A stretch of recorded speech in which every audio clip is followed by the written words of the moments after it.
okay? Because I respect our time. So today's class is all about being strategic and improving your results from last year. So just so I can get a good idea, how long have you guys been in the business? Anyone in the business longer than a year? Okay, longer than 2 years? Longer than 3 years? Longer than 4 years? Okay, cool. All right, so a couple people have some really good results.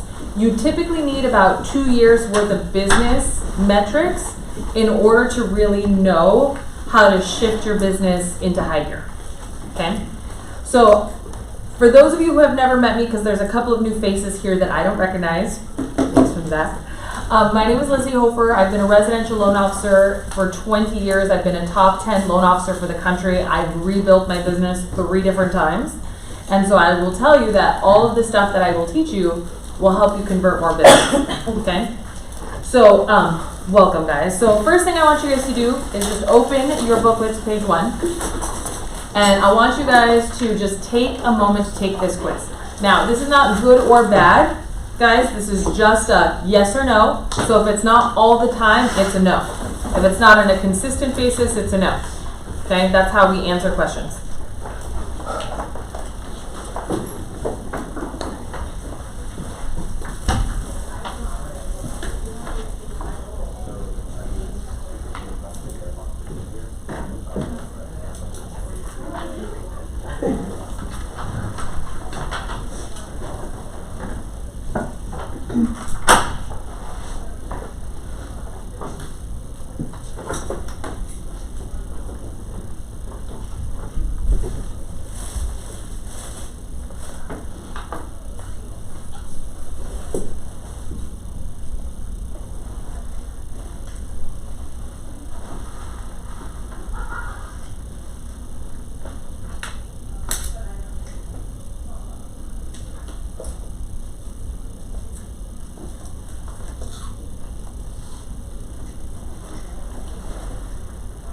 And then once you finish it, I want you to add up your score.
Okay, guys.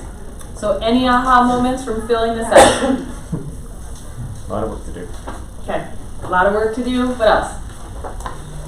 I don't know what to do. Okay, well this is a There it is. good start. I got one, but I'm gonna leave. It's okay. What about you ladies in the back? Terribly. Any aha moments, right? So you're like, okay, there's I could be doing so much more. Yeah. Cool. Yeah. So this sales test is literally what I tried to work up to annually. Okay?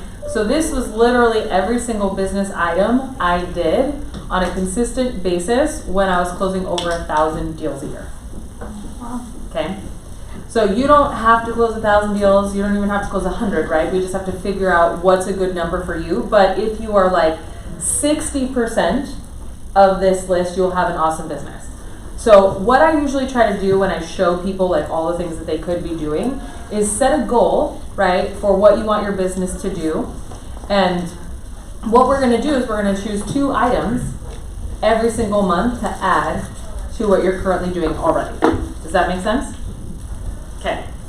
So part of getting really strategic is figuring out where you're having success now. This workbook, we're not going to just dive right into it. I'm going to talk to you about some different things. But I want for you guys to think about, right, what worked this year. So if you've been in business for, a year minimum, right, 2 years is a really good number to pull from. I want you guys to come up with a list of all the closings that you have and then all of the leads that you received. Okay, and a lead isn't just somebody who showed up on your IDX site. It's somebody that you talked to that was interested in buying or selling, okay, or renting if that's part of your business. And so the reason for that, what we want to tackle there is, 1, what type of client is this? Like, what type of properties are they buying? What price point? Are they married? What part of town? What type? Is it a condo? Is it a manufactured home? Is it a, luxury property, right? And what we're going to try to figure out is, who are you helping? Okay, and that is what's going to be called as your demographic or your niche market. Okay, so like this is what you specialize in. Okay. Now, we all want to specialize in everything. Like, I want to do every home loan. But the thing is that when it comes to marketing or providing value or really going deep on the things that we're good at, it's hard to do everything. Okay? I know those agents that just sell everything, and unfortunately, people don't know when to refer you, and so you have to be really specific. So what I always try to do is majority roles. Now, for a newer agent, what I would do is I would pick who you're the most comfortable with. I would go get a list of people that you know and like, and then I would do the demographics based on them. Okay, so for me, in my business, I help a majority of first-time home buyers. Okay, and I check this every year because now that I've been longer in the business, my clientele from move-up buyers is actually like very close to my first-time home buyers. So I provide valuable tips to first-time home buyers. Okay, now if you were in a luxury space, right, the problems that somebody would face in a luxury space are going to be very different than the problems that somebody would face on a first-time homebuyer basis. But the process is 80% the same. Does that make sense? So when you hone in on your niche client, believe it or not, you still serve those subsections of people that you want to help without knowing so. Okay? But you're giving more people the information on who the best clientele is for you. Does that make sense?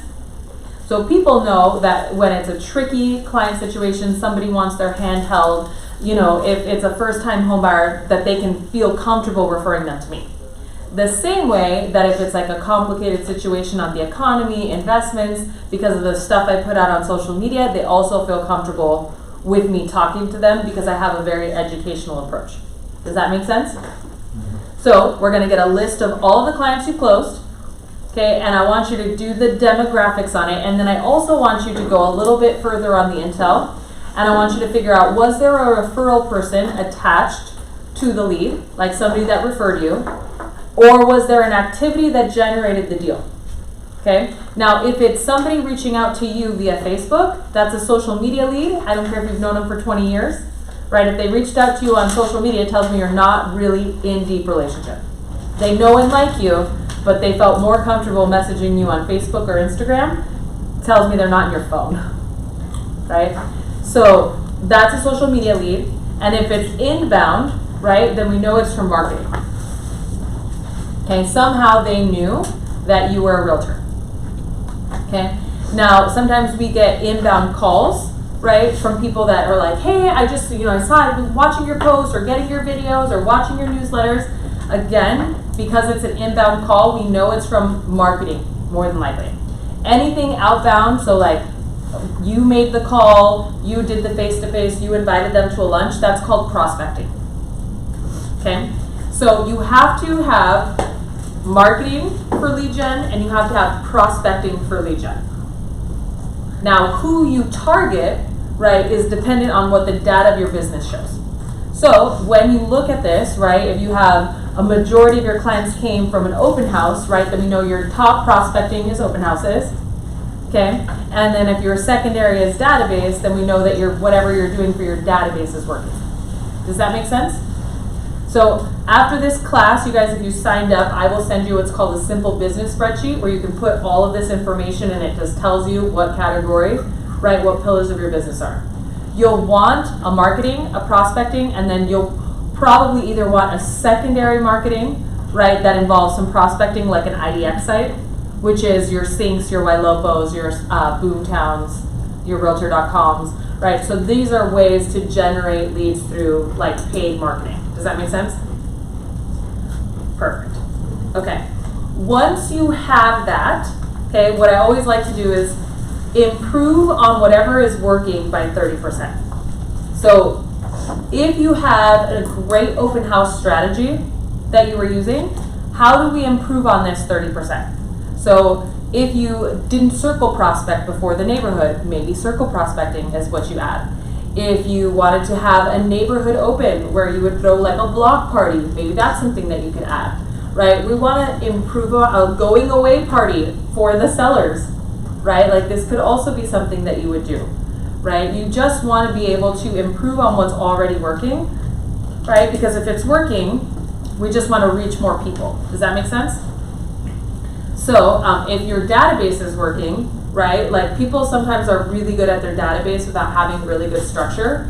Like they're the ambassador of their social group, so they're always the person talking to everyone at a happy hour, at a birthday party. You know, I come from a very large Hispanic family, so there's a lot of family gatherings, you know, and a lot of times my house ends up being the host house, right? So just naturally, right, like I'm a center influence in my family for that reason, right? Now, that's not structured, right? I'm not going, oh, you know what, I'm going to need a family gathering every 3 months, right? But it is something that you could structure, okay, and put it into your calendar. So when it comes to things that are working, we're going to improve on them 30%. Then we are going to dump the least, like, return on investment thing that you do, okay? So every single year, I like just dump whatever, or every quarter, excuse me, I dump whatever worked the least. Okay, because we only have so much time. And then I try to look at, like, based on my demographics of 1 and 2, what things are trending. Okay, so let me give you an example. I have run an email newsletter for a decade, for 10 years. Okay, so 10 years ago, social media wasn't as big of a deal. Okay, but this email newsletter I would send out where rates were at, what the latest program was. I would keep people updated. I used to send out road closures every Friday, right? Because agents needed it, and it was before like Google Maps told you what streets were closed, right? So you would get it from like AZ Central, and you would like, this was my thing. Okay, every single year I would improve the open rate, so I would improve the things that I would include in this, and then I realized as video started becoming more prevalent that I needed to start including a weekly video. Okay, so my newsletter I write out then became the topic for whatever my video was of the week. Okay, and so then all of a sudden I'm sending a video of the week. Okay, then the following year I'm looking, okay, open rate's really good, the video rate's really good. All right, I started doing a weekly Q&A every week on the topic that I wrote the email list out on. Okay, so now I'm doing an email newsletter, I'm doing a video of the week, I'm doing a Q&A. Okay, and then as social media's progressed, now I'm doing a mini video, which is called a reel, every single day, one long-term video, a monthly Q&A now, and then I'm doing an email newsletter. Does that make sense? So I'm always trying to improve on the thing that's working, but then simultaneously adding the thing that's trending, right, to improve whatever that marketing skill is or whatever that prospecting skill is. Okay? So improve the thing that works, add a new thing, dump the lowest ROI thing, the prospecting or marketing that's yielding the least results. Okay, once you have a marketing, right, a new prospecting or marketing, and you're improving on the regular prospecting, marketing, and then new project, okay, once you have your 3 items defined, what I want you guys to sit down is figure out what are the hurdles, right, that are going to prevent you from doing this, which is more than likely time blocking, I will tell you. So I put in here what a life of a top producer looks like. I pulled it from one of my real estate agents, right? So that you could see like what their calendar looks like. Okay. Now, what's interesting about this is that every single hour is accounted for, and every single thing from like going to the gym to when they leave home is accounted for. Okay. The reason that they do this is because we all have limited time, and in order to be super directed, right, we have to account for where it belongs on our calendar. So like, for instance, this year we have a whole lot of new marketing things that we want to be doing, new classes that we want to be doing. And so one of the things that I told Kristen is, hey, we need to get a lot more focused on, hey, when do I have to start promoting this on social media? That needs to be on my calendar. When do I need to be working on the workbook? That has to be on my calendar. When do I have to get like an email blast out or what Eventbrite? And then what tools yield the highest results? Like, is it Eventbrite? Is it paperless post? Is it like just registering on a bit.ly site? Like, what is going to get us the highest attendance? Okay, and so I'm sitting there because my thing is like, okay, time is always a big challenge for me. Okay, time is always a challenge. So number one, time block. A number two challenge is I'm a mom. Okay, and so I'm a mom that has a lot of additional interruptions, right? So like location has to be really important. Okay, so like time to work, and then also a space where I'm not going to be interrupted. Okay, cost is also a challenge sometimes, right? Like we want to, get a sync account, but the cost is like $1,200. Okay, how do we pay for this? Okay, do we get partners? Do we look for a site that's similar that maybe costs less? Right? And so I want you to sit down and write what the potential challenges are, right? And it's going to come down to time, money, and stress every single time. Those are your challenges. Okay? And then what we're going to do is figure out ways in which this will work with our calendars, our money, right? And then how we can streamline the process so we're not having to think about it on a regular basis, which is why it becomes stressful. Okay. Does that all make sense? Now, whenever I have a project, guys, I have a project calendar, right? Which is what I was describing to you right now. It's like, when do things have to get done? And in my calendar, I have a review period for when I'm making sure these things get done. Okay? So things that you have to review, guys, is the current projects that you have going on. So those 3. I review all of my projects on Monday. So I have like a legit sales meeting where I'm going over my metrics, which we're going to talk about here in a minute. I have a marketing meeting, and then I have 2 separate meetings, right, with different management on my team. So on Mondays, I'm pretty full with running my team because I don't want to have it interfere with the rest of my week, which is basically prospecting. Okay? I learned this tactic from this book called The Ultimate Sales Machine, if you ever want to read it. Okay? So I really think it's important to have review time, because if you don't, right, like, and I will tell you that the last 2 weeks we've had some, like, people come back from the holidays. Kristen is like world's best right-hand woman, but she took a vacation, which everyone's entitled to, right? And then when we came back, it's like, okay, note to self, I gotta be better prepped, Like, these are the things that happen, and having that review time gives me a moment to be like, okay, what didn't work here? Okay, what do I have to do differently? Like, how do we change things up? Okay, like, do we need a different lunch vendor? Like, all of these things happen, right, to like make things better all the time. When you are super busy, what happens is you don't go back and reflect, and we repeat the same problems over and over and over again, and our lives just get busier and more complex and stressful, and they cost us more money. Promise you. Problems always cost more money when they compound. Okay? Now, does that all make sense here? Mm-hmm. Okay. Here's how I theme out my time blocking. So Mondays is management. So Monday management. Okay? I still have prospecting on my management days. It just happens at 2 p.m. That's when I start. Okay? That's not an ideal start time, just so you know, for prospecting. But prospecting is super important, and so is the rest. So like, when it comes to tasks, they're either urgent, important, or administrative. Prospecting is important, but it's not urgent, right? the meetings for the week, getting them done takes priority, because if I interrupt my prospecting time, I just won't focus on the management side. Does that make sense? So in this case, I gave it more priority. Tuesdays is when I update my entire pipeline, because Monday I'm getting everyone organized. So Tuesday mornings is an update day for the pipeline. Wednesdays is a database, so when I call past clients. Thursdays are a day to call hot leads. And Fridays are my days to call VIPs and business people, so that I can set up my calendar for the following 2 weeks. Okay, I am always booked out 2 weeks in advance.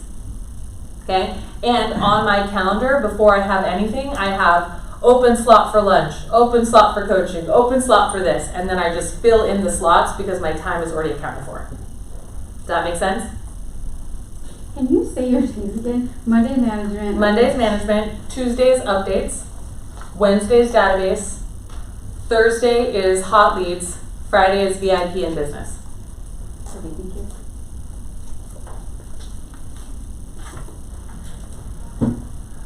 And like, guys, everything is accounted for. Like, Lizzie has to review this flyer is on my calendar. Okay? All right. So I gave you what all this looks like in this booklet. This is what a general prospecting day looks like for me, right? So if I get done all of these activities, I know I've done one day, okay? So what's hard about this is that you guys also have things like contracts, inspections, showings, listings that come up. So if you can get your prospecting done between 9 and 11, it's the second best time for reaching people in the day, but it also has the highest conversion rate of all the times you will call people. So knocking it out first thing in the day is what's going to be the most helpful to you in terms of getting your prospecting done and getting more yeses. You'll get less people to answer the phone though in this time. I promise you, so long as you're getting to something before noon, it can be resolved in all cases. Okay, and if you are organized on Monday going through your pipeline, you don't have any urgent issues throughout the week typically. Does that make sense? And if you're worried about urgent issues happening at the end of the day, having a really good wind down period where you're checking all your emails, checking all your follow-ups, making sure that you don't have any issues that are outstanding will prevent you from waking up to fires. Does that make sense?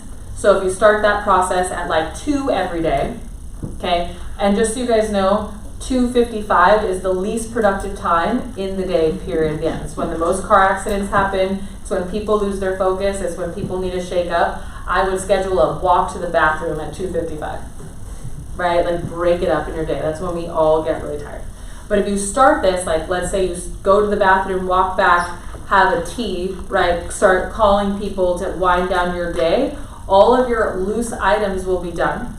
And you don't have to wake up and open your phone to email. Okay? Anybody do that? Wake up their day and look at their phones? No? Good job. Yeah. Okay. If you do that, guys, you're just asking for a stressful day. Okay? If you have a really good wind down, you don't need to do that. You can prospect right away. And then everybody has responded to the emails that you sent them the night before by 11 a.m. Okay, and if they haven't, then it's an appropriate time to follow up where you don't look like a jerk. You know? Alright. Cool? Is everyone good on that? This is a lot. I will tell you that knowing 10 people to call every day might be daunting if you don't have a database set up. I'm going to recommend that you start using just the A's in your phone and just dial the first name. Okay? For you, creating a database is like top priority. Okay? Also, if you call people, I love just picking 5 people from Facebook and calling them for their birthdays. It's a really great way for me to deepen my relationship with them. It's an easy reason to call them. They're excited to hear from me, right? And I'm just asking them, oh my God, tell me what the big plan is for this year. Like, what are you wanting to accomplish? Even if you don't know them? I wouldn't have their phone number to call them on Facebook, so I'm just picking 5 people from my Facebook that I know that are in my phone. And like, let's say I don't feel comfortable calling them, right? Like today there was only like 6 people's birthdays and one was a really good friend, but the others weren't. I recorded a video and I sent them the video wishing them a happy birthday. Okay? And I asked them the same questions. Like, oh my God, what is the big goal this year? What's the big birthday wish? How can I help you with that? okay? Even if they don't respond with a thing, right, it's still something like that I cared enough about whatever their dream was to have it be a priority for me, okay? No matter what, it like deepens our relationship, okay? So we want 10 great phone conversations. A great conversation, guys, ends with a meeting appointment, a referral, right, and a to-do, right? So we have to have reasons, right, where people are gonna wanna hear from us again. Does that make sense? Okay, cool. And then I always have follow-up items. Again, this is how I end my day, is crossing off all the items for my follow-ups.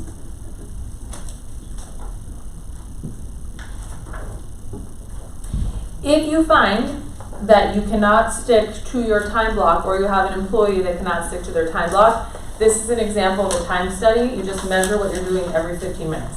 And you're just like one sentence or less, like when's the bathroom? Check Facebook, right? Made prospecting calls. Okay. I actually do this to myself sometimes because like I will notice that I will have a week where I just like Kristen was gone Thursday, Friday, and my everything did not work for some reason, right? Because I didn't have someone be like, hey, do you know you have this call in 10 minutes? It's like, okay, note to self, right? Like, how am I wasting time where I'm not looking at this? Okay, so sometimes I do this for myself. I absolutely always do it with my team. Okay. Any questions on this before we move on to metrics? Because this is where you're really going to move up the needle when it comes to improving yourself. Okay. So I asked you guys to, I'm going to send you guys the simple business tracker, and you guys are going to complete it on your own time. But one of the things that's super important is figuring out what things actually make you money, and like I said, improving on it. But the other thing is understanding your conversion rates. So what's important is how many leads did you get last year, how many closings did you have, and how many leads fell through the cracks, and what can we improve on them, okay? So this is like, hey, I know that I'm really great at cold calling. I know that I'm really great at sitting open houses. I know that I'm really great at whatever it is, the item, okay? And what didn't go well? It's like, oh, you know what, my follow-up process, this was one of the things that I learned last year. In this period where there's low inventory, my sales cycle went from 184 days to 257 days. Like, I got somebody qualified at the beginning of the year that didn't buy for like 9 months because of where interest rates were, okay? I didn't have a sales cycle long enough to keep that client engaged. That is a thing that I've got to work. And no, like restarting the original one doesn't work with them. It's like, what kind of different content do we need? How many, they don't want to get their credit pulled all the time. Like, it's a long sales cycle right now with the high interest rates. So like, that was an area where we could improve upon, right?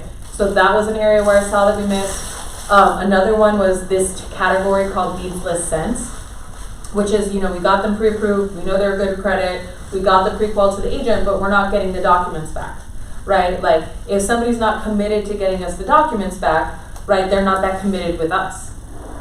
Okay, and those were the highest percentage of rate shoppers that we had. So it's like, okay, what in that process do we have to improve so that I can convert more people here? So those two areas is an area that my team is focusing on because they were missed opportunities, but my lead gen doesn't have to change. Does that make sense? So like, you have to know where you're converting. Most real estate agents will convert somewhere around, like if they're working database exclusively, somewhere around 60%, right? And that's because not everyone will qualify, people change their minds, people take a long time, okay? So you want to be somewhere between 60 and 65% if you're a database.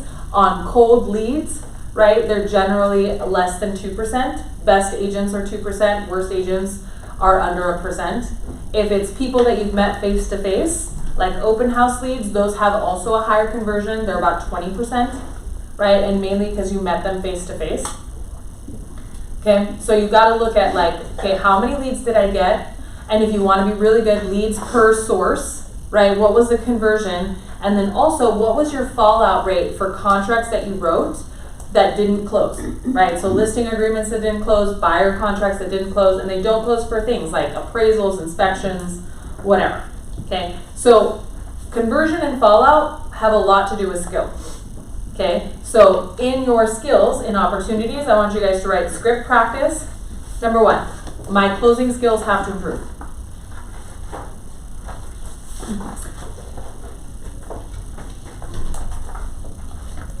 And like, I would like put that in the like roadblocks to success, like my scripts have to improve is where I put that actually.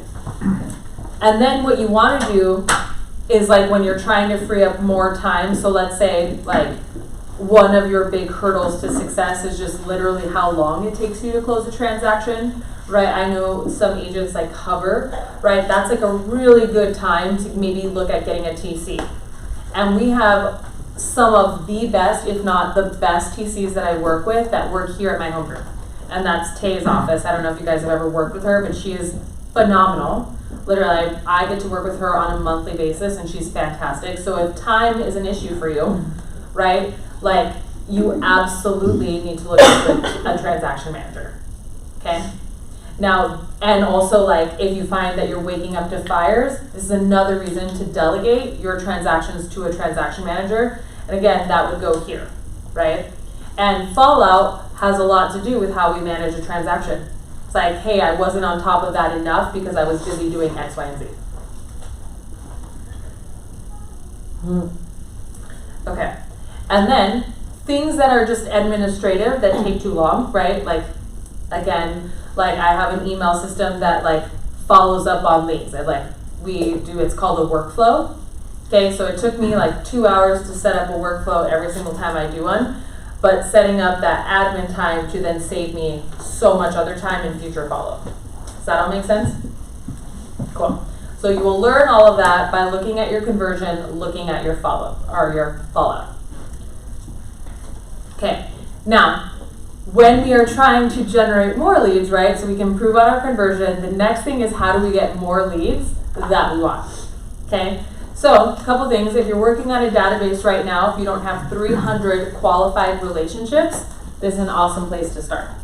So lots of us know a lot of people, but we don't have enough qualified people to be in our databases in terms of relationship. We can market to whoever we want. I have a marketing list of 10,000 people. So 10,000 past clients, real estate agents, everything. They're in this marketing list. And I send them my newsletters and my videos.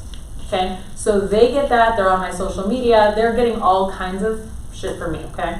But my relationship list, like the people I take to lunch, they get my birthday cupcakes, they get one-on-one time with me, they're qualified, so it means, and you wanna write this down because I don't have this in here, but they're relationships that I like on a scale of 1 to 10, more than a 6, that they like me more than a 6, okay, and that they have an influence more than a 6. So like they are somebody that can actually refer me deals.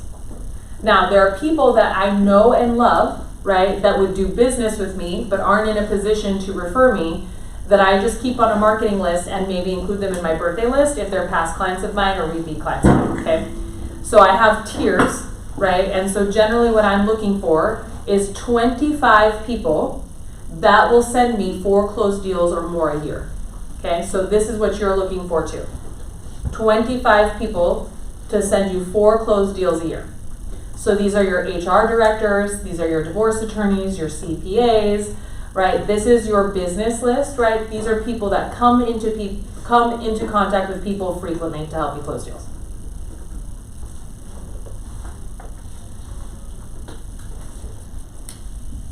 Okay. Now, you want 300 people though that will do business with you at some capacity, okay? So they don't all have to be 4 deals or more, but for every 8 people in a database that you market to, okay, there should be 1 closing. Can you say that last sentence again? So for every 8 people in a database that you market to frequently, there should be 1 closing. Now, if you don't have a really great sorted qualified database, it's 1 in 15. But you need at minimum 300 relationships.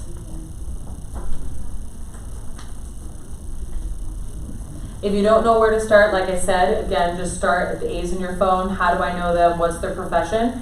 And the thing is, you're always looking for ways in which you can provide value to them. Okay? Now, the next way to generate leads, because you have all the demographics from that simple business spreadsheet, is to go online and start marketing via video and social media. Okay? And how you will do that is you will look at those people and you'll ask, what are the top 5 problems of this niche? Okay?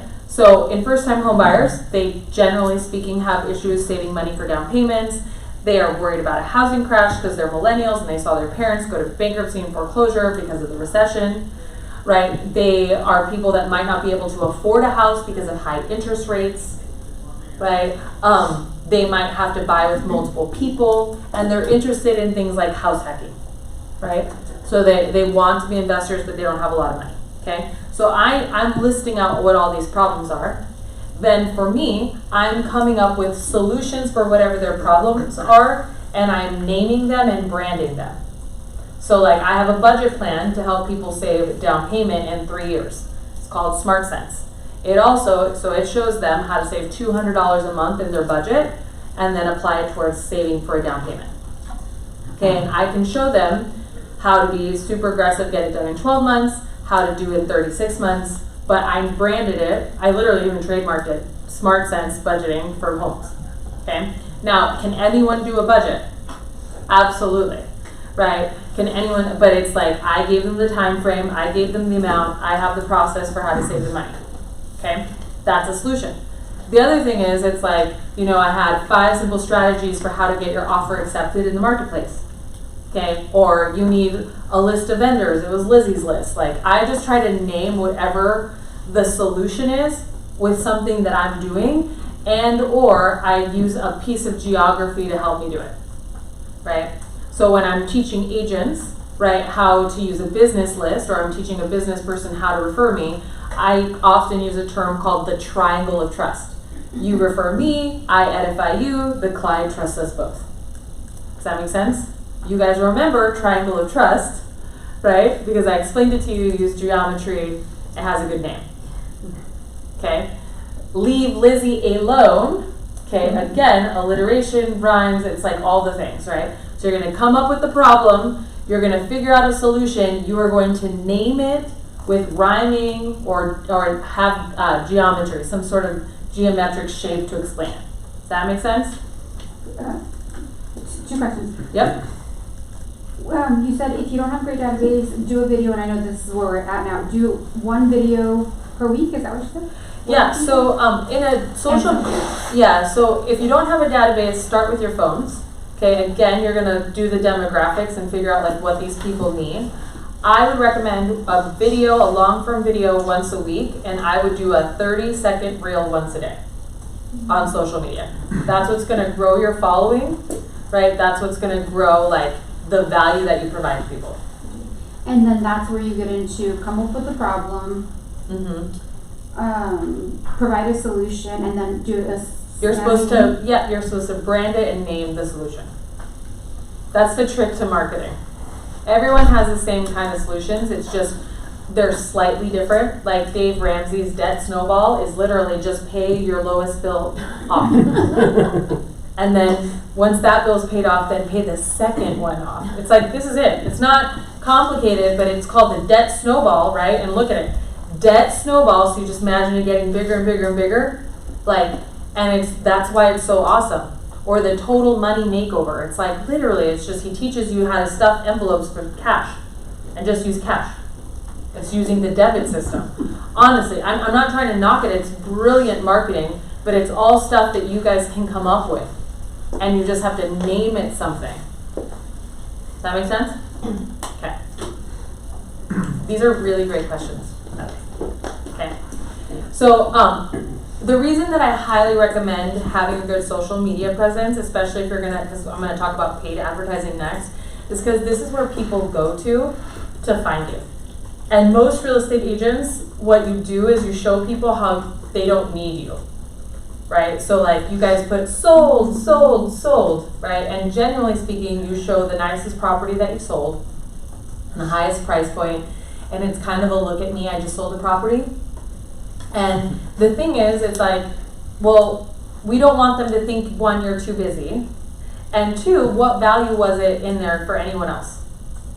You know what I mean? Like some people get value just by wanting you to do well. You know, we love them, they're called our parents. But like most people want to see value for them.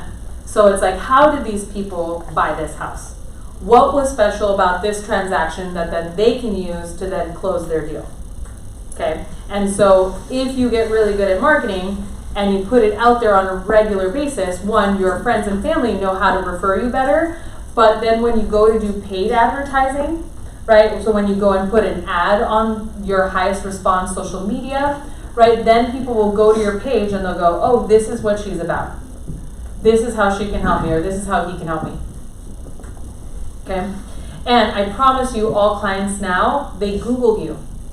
They Google you and they want to find out what stuff you provide for them. And if you're just an agent that's just going to, I mean, like there's a lot of people who feel, and I'm not saying this is true, but they don't know what the difference is between you and any other agent. And like there's a lot of talk about like how Uber drivers could also be real estate agents. Like they're literally in the pandemic, and I'm not even kidding, there's a startup of people who are Uber driver realtors. Like that you could just be like, hey, I'm in front of this property, and ping someone to go drive that was in the area. It's like, I'm 7 minutes away. It's like crazy stuff. And that's what happens in the absence of value, right? So if your only value proposition is your availability, and that is people And then you have a car. and you have a car, right?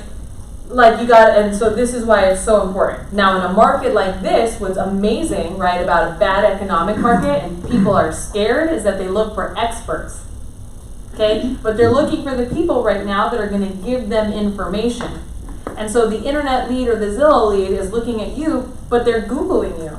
And they're Googling the other agent that they called. Because let me tell you, they don't just call one time, they call lots of times. And they're on one Zillow client's probably on 5 different other realtors' websites. Okay, and that person's going to go, well, who am I going to work with? Now, one thing about paid leads, 60% of them will do business with the person that closes them first. Okay, so if you learn anything from this class, let me tell you, it's this one. Whenever you are with someone and they have no more questions, so did I answer all of your questions? And they say yes, you better say, well, the next step is, and then slide it over.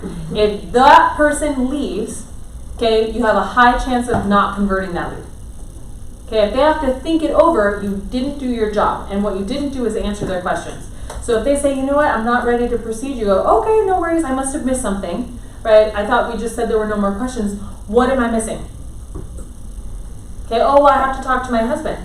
Okay, well, no worries. Okay, let's try to get them on the phone. What information do you think your husband is going to need? Right? Like, we got to close them on the spot. But 60% of the people will close with you so long as you are the person that says the next step is. Okay? Like, honestly, that was worth the whole hour you sat here, I promise. Like, if you just improve that one skill, you will close more deals. Okay. So, in paid leads, it also helps with response time, okay, to be the first person that responds. So when a lead comes into your website, if you're the first person that responds with a like real value and not just trying to sell them the home, it's like, how do you sell that website? So you guys were talking earlier about prospecting websites. So the best, they all do the same thing. So the best ones that I have seen are Boomtown sites. They convert the best, in my opinion. Sierra Interactive is another one, and then Ylopo I love, and it also is connected to a really great CRM called Follow Up Boss, which I think is the best. Okay, now Can you say this again? yep. So Boomtown I think has the best conversion for paid leads. Sierra Interactive I think is good too, and then Ylopo is a good third option that's pretty inexpensive, and it has a great CRM system called Follow Up Boss.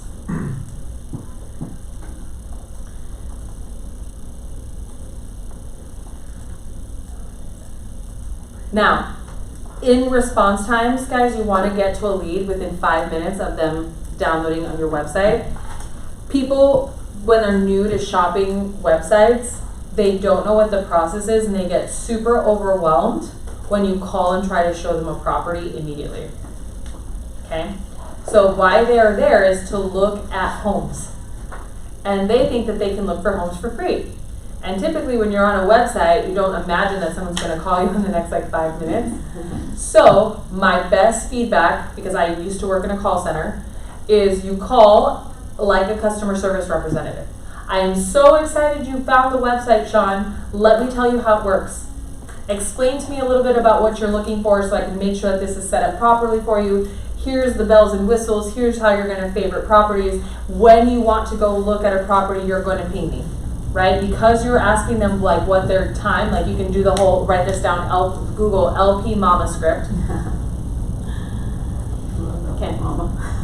Yeah, you're going to get really good at getting that information. You'll find out what location they want, what type of property, you know, have they been pre-qualified, what's the sense of urgency, right, how they can reach out to you. If you give them good customer service, you will find out all of their needs right away, right, and you will be able to close that lead a lot easier than say, hey, I saw you looking at this property, right? It's like, hey, I'm so excited you found the site. That's interesting because Zillow, what they make you do this like training thing, and their first statement is set an appointment to get with them immediately. That's ALM. So here's, Yeah. no, it's okay. So Zillow is a different type of site. So generally speaking, when a person has inquired on Zillow, it's because they want to go see that property. Does that make sense? So it's a different type of thing. The Boomtown site is people have typed in, I want to buy a property in 85032. Okay? And so like they're just looking at properties. On Zillow, they've identified a property and they think they're talking to the listing agent is typically how Sometimes it they works. can't even check that they even choose a time and a day that they want to see it. That's why like the scripting is different of how to deal with them. Yeah, and so when it's a Zillow lead or a hot lead, like and an open house, right? Like this is what drives me nuts about agents. Like they're in your property. If this wasn't the property, they're physically out looking for a house. Like this is an urgent lead. It's like if this one didn't work, let's go look and find a property. Let's go now and let's book an appointment to go see the property that actually meets your criteria. Does that make sense? And like if it was me sitting in an open house, one of the strategies would be, what are the types of properties that are similar to this one if they don't like it? Hey, so if this one didn't work, you know, I have 8 other properties that might actually also meet your criteria. Did you want to sit down and see them? And know when you can show those properties. Right? Like I would be closing on the spot. So that's a really good question. So but like it's a really good, you see how I know the difference between a realtor.com lead, a Zillow lead, an open house lead. They all have different urgencies, frequencies, and scripting. So in your opinion, open house leads are the hottest leads? No, I think it just depends on your skill level. So I think that people who I've seen really build awesome businesses, like Jason Mitchell, James Wexler, they sit in open house every single day. So here's what it builds an awesome business, is getting one legit interested person daily who wants to buy or sell. So if you got 365 leads, you would close 100 deals a year if you had average conversion. So I think whatever is going to put you in the position to get a qualified lead makes sense. So like, I know that I'm good at in-person sales. I used to work the model home center in terms of like closing deals. So for me, sitting open houses makes sense because if I get you in front of me, I'm gonna try to close you, right? And I'm personable enough and we'll tell a joke and whatever, right? We'll build rapport. I feel great. So for me, a strategy would 100% be open houses. It also would be probably like business listing, right? So, because I could go and talk to a business person, teach them lead strategies, show them how to build their business, and then we could be reciprocal referral partners, right? So that is what I would do. Do you know what you like to do the best in terms of prospecting? Yeah, I do like open houses. I am pretty good on the phone. If I don't get hung up on, then it's just like shut down. But when it's like just striking up a conversation, tell me about yourself, just listen to who they are. I am really great on the phone about that. But once I do get like an aggressive person, I just completely shut down. Whereas at open houses, I'm very comfortable just striking up a conversation and sitting with you and just having a soda or having a cookie and just listening. Like, that's very easy for me to do. So can I give you open feedback, honest feedback? Yeah. Okay, I would improve your objection skills, right? The reason you get nervous with a deep personality is because everyone does, okay? Yes, And our nervous system, like social rejection, honestly is the top fear that most people have. Yeah. But if you know what to prepare for, right? Like the worst thing someone's gonna say, they're gonna hang up on you, whatever, move on. but the next thing they're just gonna say is no. And you have to be like, hey, I completely understand, why is now not a good time? Yeah. And like, I just am like, the better you get at understanding what might be said and having a prepared script, the less nervous you're gonna be. Yeah. Okay? I don't think that it's great in converting when you go, hey, how are you? And try to build rapport like that, because I don't think that that's why people call. Does that make sense? And so like, if I'm calling you on a website, seriously, like if you showed up on my website and I said, oh my God, I'm so pumped that you called. I saw that you saw this property. I just want to teach you a couple of the bells and whistles so you know how to use this so that it works best for you. That's value right out the gate without me having to say like, tell me about your situation, right? Yeah. I can still get the same information from having better scripting, but it will make your phone calls way easier, and I promise it'll actually make your in-person conversions way better too. Okay, so like what you say to somebody. So like when somebody walks up to the mall, right, like they're at the mall for shopping. They're not at the mall to go buy a house. But I knew that if somebody was staring at a photo, right, of an awesome property, it had pictures of a property and a payment. And so I would just like immediately be like, didn't know you were shopping for properties today, right? Like, you know, I just strike up that and I'd be like, this one's an awesome one. Let me tell you where it's at, why it's an amazing house, right? This one comes with 4 bedrooms, would you believe it? Right, like I'm just immediately selling them on this house, right? And like, you know, if you can, most people, like you can disarm them right away with a joke. You know, some people get super pissed off, right? It's like, okay, well, sorry. You know, it's like the high D personalities, they only make up 10% of all sales, so like, fuck them. You know, sorry. So right there, it's like, how do I sell them, right? Tell the joke, start selling the property. This one's 4 bedrooms, 2 baths, it's actually not that far away from town. You will love the builder, right? And I just start talking to them. How long have you been into the market, right? And then I'm just filling out the questionnaire without them knowing I'm filling out the questionnaire. And a lot of open houses is the same thing. I'm so happy that you showed up here. Let me sell you on the features of this property. And if you just instantaneously start selling them on the property, you're walking them down that sales approach, right? Without having to like, let me phrase this right. So an I personality will want you to hear about their 3 children on the soccer league and their vacation to Alaska. Mm-hmm. Do you know what I mean? Like they will want that, but also that same I personality will want you to show them where the Christmas tree is. Do you see what I'm saying? Like you can do the same thing but sell them on the house. Like for you, like if you're like, I feel more comfortable in person, 1000% do the open houses every single day, 1000% do in-person events like happy hours, networking events, all the things. But because you told me about that high level of anxiety when somebody shuts you down, and you also told me about the hangups, I know we got to work on scripting. I know we got to work on objections. I know we got to build that confidence, and I know that if you're just listening to people, you're not closing them. Mm-hmm. Yeah, well, it totally shuts me down. It really does shut me down, the calling. And I guess I really didn't get into calling because when I first got into real estate, it was like friends and family. So I didn't have to do the prospecting. And so now that I do want to grow, the leads that are coming in, I just have never experienced like cold calling like that, where it's just like literally so cold.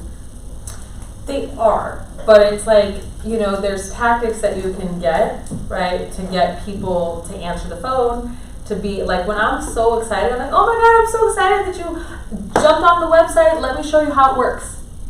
Like, I just kind of go into it. It's kind of hard to be mean to a super happy person on the phone. Like, you know, the other thing is, too, it's like, my best voicemail strategy is just like, hey Monica, it's Lizzy, just give me a buzz, and I leave my phone number and hang up. And then they're like, it's Lizzy.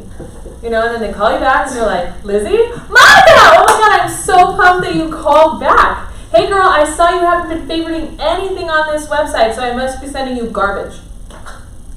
Right? She's like, what website? I'm like, this website. You signed up a couple months ago. I really want to make sure that you are taken care of. I'm your new representative. Right, because I say representative and not real estate agent or loan officer, right? I'm your representative, and here's how I'm going to help you today. Now, there's some people that hang up, fine, but because 60% of the population doesn't want to upset people, a lot of people just listen to me and you close them. Like, it isn't about being manipulative, it isn't about being sneaky, it's just about understanding that 60% of the people just need you to tell them what the next step is and be happy and cheery. Have you ever, like, had a sale where you felt like really good, but you overpaid and it wasn't exactly what you came in for, but you're like, well, but I really love this? Okay, I have. Lots of times. Every time I go in to buy shoes, I always walk out with 2 pairs instead of 1. Okay, now I've also had the same experience where I went in for exactly the thing I wanted, I got the price I wanted, and then I feel kind of icky. Okay, and the reason for that is because somebody understood how to sell to me. Okay, what's going to make me feel good? Okay, and so like we can't sell to everyone. So I don't love selling to high D personalities either. Believe it or not, I'm a high C personality. And so I don't even know what personalities these oh my are. gosh. Okay, so write that down. I need to learn. Where do you? So it's so learn the DISC. So it's a DICS. Yeah. Yes. So it's so it's just how people communicate. But most people like buy with their head, their gut, and their heart, right? So we know those people that are like chatty Cathys that just like want to tell you everything. Their eyes, okay? So they're all about influence, all about like, you know, you just want to show them how awesome their house is going to be and why it's better than the neighbors, okay? And then a D personality is bottom line, really aggressive, hangs up on you. Yeah. Okay, the C people want a lot of detail, right? I came up with this book, I should just know that I'm a C personality immediately. And then you have an S personality, which is the majority of the human race, and they just do. Like, they're just follow instructions. Okay, and so you should know them, learn scripting for them, learn objections for them. So I know somebody comes in and they say, hey, tell me the price of this house. They're a D personality. If I have somebody who's like, I'm not sure about the carpet or the paint, I'm like, they're probably an I. If I have, hey, you know what, I've been looking up all the zip codes in the neighborhood and I saw that the neighbor sold 6 months ago for this and I feel like there might be infested with scorpions. It's like, that's a C. Okay, and then the other people are like, hey, we just want to buy a house, can you tell us the process? That's an S. Okay, you understanding how to sell to them is going to be really important. And yes, there is, like, after we reach a database is only good for so long. One, because like people age out of your database, like at a certain point people stop buying houses. Sometimes you don't like them, sometimes they move out, sometimes they die. You know, it's like people aren't always in your database for forever. And so you always have to have a place where you're bringing people in. So like open houses, cold calling, networking. And you're going to come into contact with a variety of people in these different categories of communication. Okay. So like the cold calling is just learning better scripts. Yeah. Yeah, and do you remember what I said the conversion was? It's like less than 2%. Yeah. Well, that's shocking to me because I just purchased leads for like the first time. So I thought that that's where you really got like started because the more people you have in your CRM, the more people that are on a campaign. I just thought that brought you more success with the higher amounts, but I guess not. Sure, if you're paying thousands of dollars, like Zillow has millions of people going to the website, yes, if that's the case. But if we're talking about like you get 50 leads a day, like realize that they showed up on your website and 5 others minimum. And so that's why you gotta be super fast. You gotta know how you're selling them, right? So for me, if I was a customer service person selling them on this website, why would they use another one? Like seriously, they're all kind of complicated to use. Like if I'm really selling them, like they know how to do this, they talk to you, it's like the odds are in your favor. If you wait a while to talk to them, somebody else has already talked to them, it's harder. You know, it's like if you don't know like that they might, like an online lead too is like 18 months out. Like when they get on your website, they're 18 months out. People who show up on Zillow, it's because they're ready now, which is why the script is book an appointment to go see a house. Now, 100% of the time, this is the other reason you came to this class, 100% of the time, if you have a motivated right now buyer, set the appointment to show them the house before they get pre-qualified. Now, I'm not saying go show them immediately. What I'm saying is give them what they want now. Like, you know what, absolutely, I'm going to book that appointment. When are you available? Great. In the meantime, I need you to do the next step is call my lender, get pre-qualified. Do not be that person who says, okay, well, the next step is get pre-qualified and then go see this. Your odds of not closing them is high. Okay? So here's what I hope you got from today, okay? Let's recap.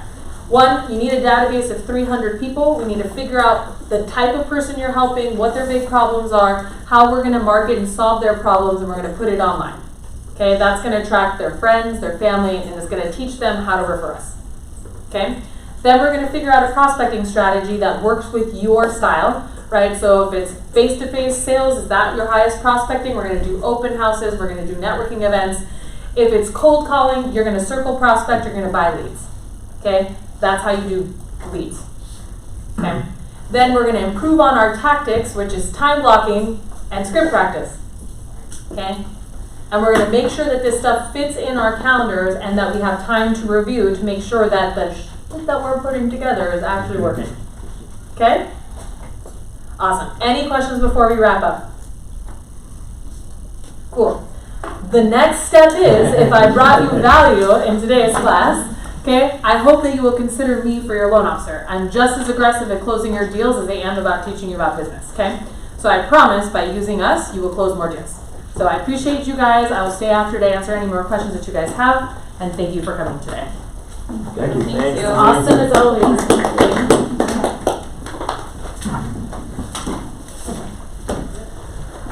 Book that I really like about different personality types is called Versatile Selling. Okay, let me write it down. It's actually really short. It's a pretty short book, but it just kind of goes over those kind of 4 basic personalities. They have different letters for them, but And if you practice scripting in your car, like that's like where the best place to practice, truthfully, because no one's around. I've just been watching YouTube videos on it, and I'm like, oh, okay, but I've never heard, getting excited about the website, this is how you introduce them, I've never